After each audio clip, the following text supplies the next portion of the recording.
Hey Dodge, I thought you said all 26 Durango GTs were going to have 5.7-liter Hemis. This showed up at the dealership with a Pentastar. What gives? Roll the intro.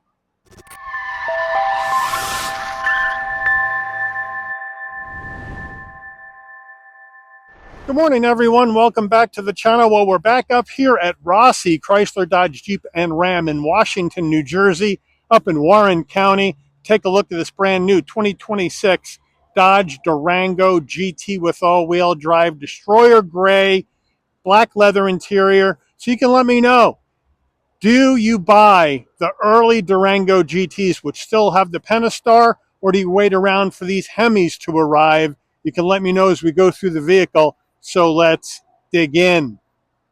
Front end of this Durango GT in Destroyer Gray, we have a full spread of LED lighting across the front with gloss black on the upper part of the grille, flat black down below. We have a functional hood scoop and heat extractors. As we come around to the wheel and tire package on this Durango GT, we have a 20-inch black noise aluminum alloy wheel, Dodge badge on the center cap. Wheels are wrapped in Pirelli Scorpion all-season tires, 265 on the width, a 50 series sidewall 20s, all four corners, all-wheel drive. Moving on out, there is the Durango. Still not redesigned for 26. It's been, I believe, over 10 years, and it's past time to get it done. As we move on in closer, gloss black side view mirror caps with LED turn signals, color match front and rear door handle, left side fuel filler cap. Up top, color matched roof, gloss black shark fin antenna, flat black on the roof rails. We have a standard sunroof, and then over the back we go. Roof spoiler coming off the top, the wiper down below on the glass, and then we have a full spread of LED lighting across the back, the Dodge badge in the center, Durango in black on the left, GT in black on the right. Panel in the middle of the bumper is a tow hitch. We'll check out those numbers when we take a look at the engine. And then we do have chrome dual exhaust finishers. Under the hood of this Durango GT is one of the last Penastars. So we have Dodge's 3.6-liter Pentastar V6 engine mated to an 8-speed automatic transmission, 295 horsepower, 260 pound-feet of torque, up to 6,200 pounds of towing, MPGs, 17 in the city, 24 on the highway, and 20 combined. We're at the back left quarter panel of this Durango, and we have the fuel door open, so Dodge is using capless technology to fill up the vehicle. 87 octane minimum requirement, but as you can see on the door here, it says no E85. All right, before we get into the interior, you're going to want to know, Mike, how much? Well, here we go. Base price 26 Dodge Durango GT, $40,995, and that's with the Pentastar. Now, this vehicle's got a bunch of options on it in typical Stellantis fashion.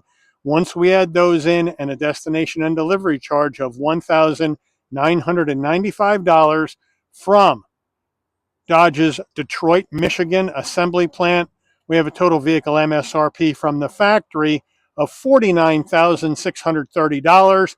After discounts, you're looking at a vehicle asking price of $47,179. So let's check out the interior. Starting with the driver door panel, it's going to be all black, black soft touch across the top, gloss black in and around your door handle, 2 memory seat settings, soft armrest with the red stitching, flat black on the switchgear, no power fold mirrors, good sized door pocket.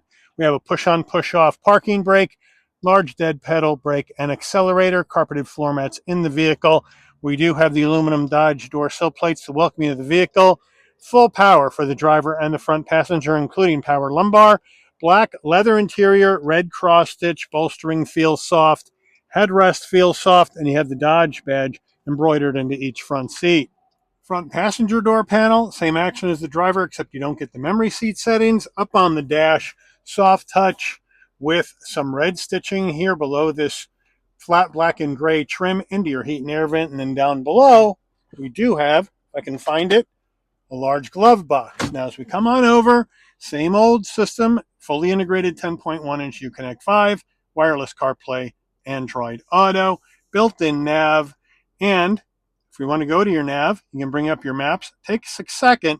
So Connect 5 is a bit on the glitchy side, but once it comes up though, you do have pretty good pinch to zoom capability there. We can go back to home. You can have your maps up, your radio up, as well as additional widgets. If you want to add something, you just hit add. Let's say we want to add our climate. We can add that. If we want to add another one, let's say we want to add our seats and wheels as far as that goes. And then we can come back over here and we're good to go. If we take a look at our radio, we have AM, FM, Sirius XM, Bluetooth music. So they got you set there. There's all your sources right there. So you're good to go. If you have, there's your comfort. You can bring your comfort up. You can point where you want the air to go, sync them all together, and then work your heated ventilated seats, heated steering wheel from up here, or with the redundancies down below. You can Bluetooth your phone. You have your vehicle settings. You can drop the third row headrests from up here, which is nice. You have the settings here where you can go through your language. You can set your theme. You have your driver profile that you can set up. Driving assistance, you can set all that up. Clock and date, you can go through that. And then you're going to have your trailer where you can go ahead and add a trailer, manage your trailers, all from right here. So you're good to go as far as that go. And then you have all your apps right here. And that'll give you everything all in one place if that's how you want to do it. And it's separated by category: media, comfort, nav, phone, vehicle, system, other. So all that stuff in here. So it is pretty useful, but I do like the fact that it's fully integrated into the system. And we'll come back here. Now, one thing Dodge hasn't done for a long time is this camera. I mean, that is fuzzy. It is horrible. We do have trajectory and a tow center line, but this hasn't been updated because the Durango still hasn't been redesigned. And when they're dropping the Hemi in this, I guarantee you this camera is going to be the same because there's no redesign on this Durango. Now, as we come down further, push button start, trailer brake, and then here's all your redundancies for your climate, as well as 3-stage heated seats, 3-stage ventilated seats for the driver and the front passenger, and your heated steering wheel.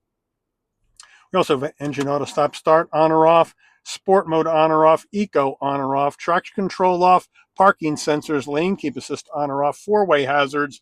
Down further, 2 USB-Cs, 2 USB-As, and a wireless charging pad. And then we do have this gear shift to go through this 8-speed automatic transmission. Flat black in here, which is nice. 2 cup holders. Your Dodge key fob is right here. Unlock, lock, pop the tailgate, remote start, panic button. Says Dodge on the back. And then you have a soft armrest. You can open the top up, and you have a felt area to lie your phone. Then you can open up that, and you have a deeper area underneath for storage. The Durango GT steering wheel, it's a leather wrap wheel with perforation and 10 and 2 notches. The Dodge name, and then a trim ring on the horn button, round bottom wheel, a little bit flattened off on the bottom. And you know what? I got plenty of room to get in and out of this Durango. It's a nice open and airy passenger cabin at 5'11". Flat black on the switch gear. On the left here, you have your telephone voice commands as well as the controls for the digital portion of your dash. And then you have your adaptive cruise over here on the right. We do have paddles on the back of the wheel if you want to go through this 8-speed automatic manually. On the left here, you're going to have your turn signals, high beams, windshield wipers front and back. And then over here on the left, you can adjust your headlights, bright and dim the dash.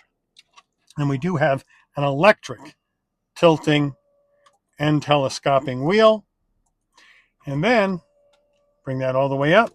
We do have our analog digital combo, analog gauges left and right, digital gauge in the center. And if you want your sport mode on, there you go. It says sport mode on or sport mode off. And then you do have additional information. You can go through top to bottom. Overhead console, you have your home link right in the middle. Now, if you want your dome lighting to come on and off and you open and close the door, you just do nothing. Just open the door, your lighting comes on, should be LED. Close the door, lighting will dim out. Spot for your shades right there. And then you can pop the tailgate right here. And then the controls for your standard sunroof. The shade is manual. You throw it back with your hand, and then you can hit one touch. And buffer comes up, glass goes back, one touch closed. And then if you want to tilt it, you just push the vent button. It'll tilt up, or you can close it up, and then you can bring it back closed. Rear view mirror, we have a framed rear view mirror with auto dim and your SOS button in case there's an emergency on the road. And then we do have our sun visor with vanity and a light. Does it slide? Yes, it does.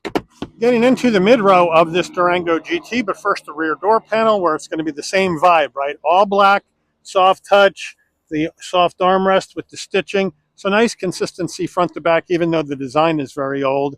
Now I have the seat set for my driving position, so we can just get right on in. No problem. No need to duck at 5'11" for me, but if you're taller than me, you probably will need to duck slightly to get in. Once I'm in, though, plenty of room for my head, shoulders, and knees. We're going to go with the leather, then plastic, then a cargo net, which is I'm not in love with, behind both front seats. And then in the back here, we do have 2 heat and air vents, a couple of USBs, 2 stage outboard heated seats for the mid row, and then a home power source. So I do like the way they have that set up. And then the mid row bench seat, it is black leather with the stitching, nice and soft with the perforation. And then our armrest, very soft, 2 cup holders. So overall, quite comfortable here in the mid row, and the controls for your rear climate are right up here in the roof. Getting in row number 3, it's pretty simple. Here's the lever right here. You just pull that. There's your red strap. You pull that, and you can just move the seat right out of the way in order to get yourself in the back. So now we can just step right in. Now the back seat, you're not going to have leather. You're going to have a soft vinyl, but it's the same color combo with the red stitching, nice and soft. We have 1 cup holder in the back, and we don't have any connectivity. And that has really got to change. Redesign or not, it's got to change. Same thing on the left. Got a cup holder here, no connectivity, but I do have heat and air vents in the roof all the way around the inside of this vehicle, along with the lighting, and I do have a good amount of room. This seat is set for a person my size, 5'11". I have enough room for my head, shoulders, and knees in the back, so I could be in the third row for a while. And if I need to get out of here, do I have an emergency button? Sure I do. It's right down here, the strap next to your knee.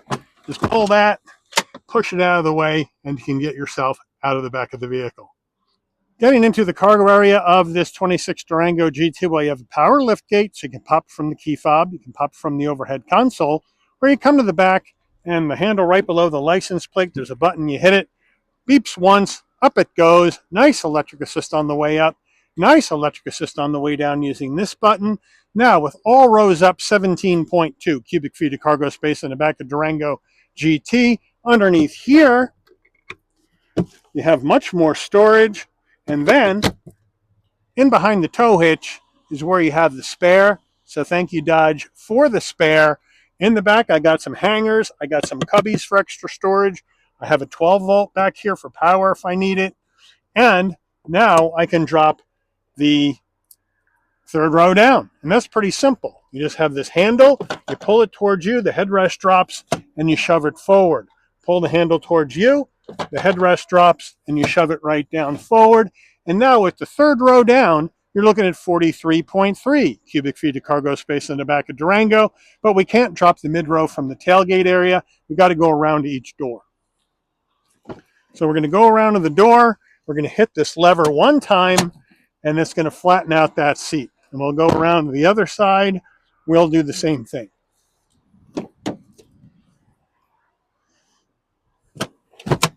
There we go. So now, with the second and third row down, you're looking at 85.1 cubic feet of cargo space in the back of this Durango GT. Window sticker time. Here we go. 26 Durango GT blacktop all-wheel drive. Base price, there is the Pentastar. Leather seats. Here will be the standard equipment.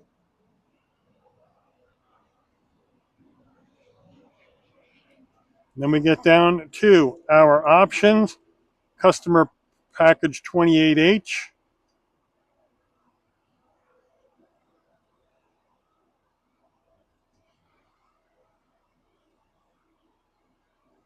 Blacktop package, $22.45. Destination charge, $49,630.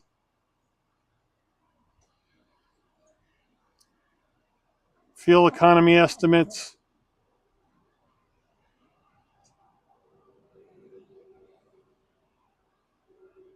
Safety rating's not done yet. Made by Dodge in Detroit. Engine Mexico, transmission United States. 73% of the parts U.S. Canadian parts. 21% Mexico. Take this baby out for a spin. All right, we're out on the road in this 26 Durango GT with the Pentastar action. And well, let's address that first before we go through this vehicle, right? Dodge announced at Roadkill Nights that all Durangos will be Hemi powered in 2026. The GT will get the 5.7 liter Hemi V8 in 26. They didn't tell us that, oh, you know what, we got a bunch of 26 Durangos already built with Pentastars, so they'll be coming out first, and then the Hemis will follow. They didn't say that. So you have customers waiting on Hemis. They see Durango GT in here at Rossi CDJR. They come on in, and it's got a Pentastar, and they're like, what gives, guys? Where's the Hemi action? So I understand they had vehicles already built, but you should have made that clear to people. At least from my perspective, you should have made that clear to people that you were going to exhaust the Pentastar built Durango GTs first and then bring the Hemi standard after those have been fully delivered. That should have been made clear. Not, it's going to be Hemi everything for the Durango in 26, because that technically is not true, and frankly, PR-wise, it's a bad look for Dodge to be advertising this 5.7 liter Hemi as a standard engine here in 26 for the Durango, and then deliver vehicles with Pentastars. It's a bad look. But overall, this is just fine. You got great visibility out all the glass, nice big side view mirrors, blind spot monitoring, cross traffic alert, lane keep assist, pre-collision, all that action in here for safety. Heated ventilated seats, heated steering wheel, wireless charging pad. You know, USB-A, USB-C connectivity, sunroof, heated mid-row seats. So you got a lot of nice stuff in here. Leather, you got a lot of nice stuff in here, but it's 49 grand. Now, Dodge has been advertising that the Durango GT with the Hemi is going to be 49 grand. So, is that 49 grand base before you add options? Or is it 40,000, almost 41,000 base before you add options like this one with the Pentastar? We don't know. But once you add options, does that mean this GT is going to be 55 to 60? I hope not. I hope it's 50. But if it's 50, why would people want to buy this? Well, they got this discounted a couple grand, and they got a smoking hot lease deal where you can lease one of these for about $320 a month. Those particulars are on the dealer website. I'm not going to go through those on this video, but they do have some pretty aggressive deals on these early Pentastar 26 Durangos to get them off the lot. So that might be something. But you know what? Here we go. Sport mode action, manual mode, paddle shift time. Here we go.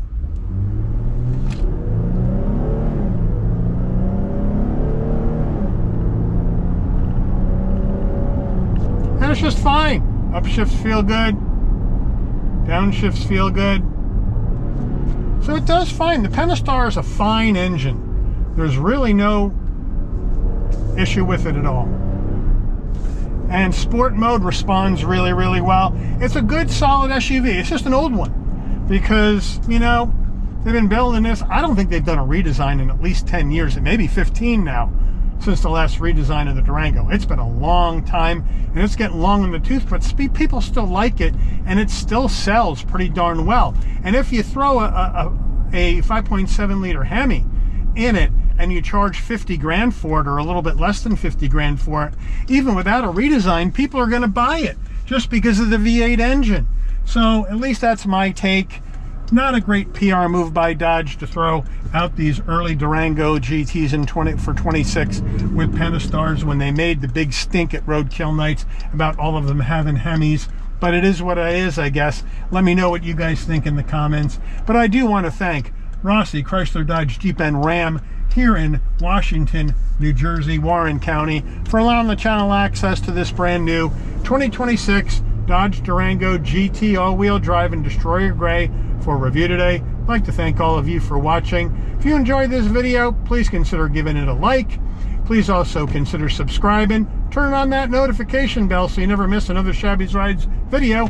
And please leave a comment, give it some hype points, help the video get up in the rankings. That would help me out a lot. And I'll see all of you on the rebound. Take care, everyone.